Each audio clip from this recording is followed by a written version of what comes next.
What's up, guys? Back for another Wuthering Waves video. In this video, we're going to talk about something a bit serious today, and that is the Verdant Summit weapon that's out currently for Wuthering Waves. And the thing with this weapon is, for anyone who's an English speaker, this won't be a huge issue, kinda, right? For us, everything is correct. However, if you play with Japanese text, or, if anyone playing in Japan is just playing the game, right? Obviously, it's going to be in Japanese.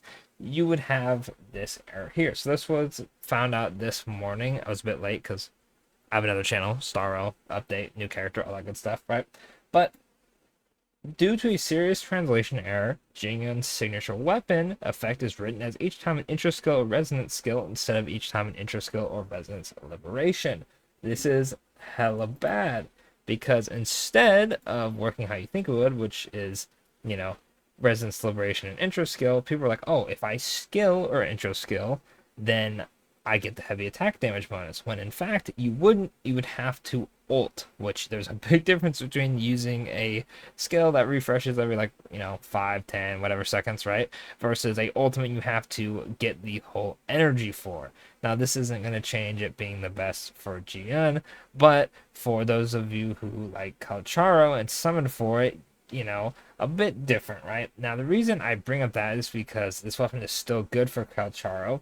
A popular site, Pridewin, had this as his best weapon, right? Now, obviously, Pridewin is an English site, but I'm pretty sure unanimously this was viewed as Calcharo's best weapon. So if you say you didn't speak English or you couldn't read English and you were just Japanese, so for the reverse of this, right? Let's say Pridewin was a completely Japanese site and you couldn't read anything on it. However, Pridewin's pretty cool and they have pictures of everything. So let me pull it up real quick. If I were to go to Pridewin and I can't read a single thing it says, right? I see Calcharo, right? And I go, okay, this is profile. I know this is I can't read any of this. And then I see this and I go, okay, 100% the best weapon. And they changed this. I don't know why this is the best one. Maybe they did some more testing. Maybe it's because of the change in wording. I'm not too sure. Obviously, it's an English site, so I imagine that wouldn't really be the case. But they just say you see this as number one, and you're like, oh, this is Verdant Summit. This is JIYANS' weapon. This is the weapon banner. It is at the very top of the 100%. Okay, pretty safe to assume that's the best weapon. Let me go ahead and summon for it, right?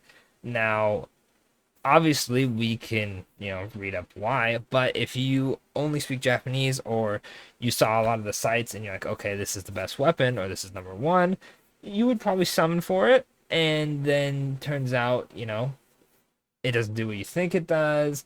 Now it's not the best weapon. Maybe you summoned for it because you liked how versatile it would be. It's like, oh, a skill and an intro skill is not too hard to get off, whatever it may be. If you saw it from a site, if you saw it from just the description that you read and you just came to the assumption on your own, if you were summoning it for the ease of access for future characters, whatever it may be, right?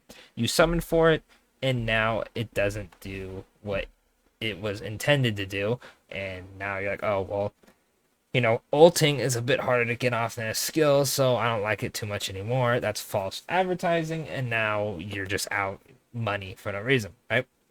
Now, I know it's a good weapon, and I know people are like, oh, well, if you're summoning for the weapon for Calcharo, it's still good. You still use it, you still got your money's worth. It's still false advertisement, right?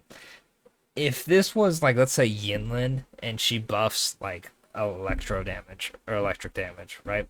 And then turns out it was an error and she actually just buffs I'm forgetting the word, resonator, right? The mage weapon. She only buffs those, right? Then you'd be like, oh, well, now she's useless for Calcharo. Why the hell did I summon for her? And now you're out. That would suck, right? So what will probably happen is we'll get some sort of compensation for this, and I think it should go to everybody because you can play this in Japanese with Japanese text on any server, from my understanding. Because I know a lot of people play with Japanese voices, right? Um, will they refund everybody? Not too sure. That would probably be the safest bet. I don't think you should summon on this banner expecting refunds, though. I think that's a bad idea because if they don't do anything about this or it only affects people in Japan, then you're screwed. Then you're out of luck, right? If I blow two multis on this and then I lose funds for Yinlin, and then I don't get anything for it, that would kind of stink, right? Not gonna lie, that would kind of stink. So if you did summon on it, you know, maybe you might get something. If you didn't summon on it, it is what it is, right? But I do expect them to give some sort of compensation because it is a pretty big oopsie. Now, other than that, that's pretty much going to be it for the video. Let me know in the comments, did you summon for this weapon based off tier list? Did you summon because it was out with JIYANS and you just assumed it was its best? Did you summon for it in hopes of getting one of the 4-star weapon rate-ups? Let me know in the comments and let me know what you think of this error. Do you think it's bad? Do you think it's like whatever? And of course, I'll catch y'all in the next WutheringWaves video.